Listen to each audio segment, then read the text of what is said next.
তিন শ্রেণীর ব্যক্তির বিরুদ্ধে আল্লাহ বলেন আমি নিজেই কিয়ামতের দিন মামলা দায়ের করব। I will be against them in the day of judgment.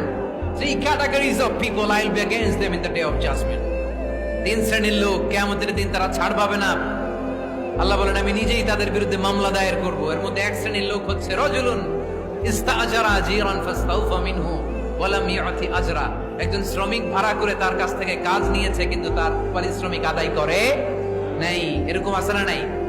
দাপট দেখায় ইউনিভার্সিটির ক্যান্টিন গুলোতে। ইউনিভার্সিটির ক্যান্টিনে যে খায় মাগার বিল দেয় না, এরকম টাকায় দাসরা নাই। চায়ের দোকানে চা খায় আগে পরে দিমু, বিল দেয় না, আছে না নাই? দোকানে যে পণ্য কিনে বিল দেয় না, পরে দিমু, আছে না নাই? কিয়ামতের দিন আল্লাহ তোরে মাস্তানি ছুটাবে, চিল্লা এখন ঠিক কিনা?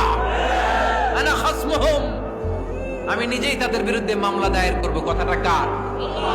এজন্য বিশ্বনবী বললেন খবরদার, মেহনতি মানুষ, খেটে খাওয়া মানুষ, এদের দোয়া কবুল হয়ে যায়।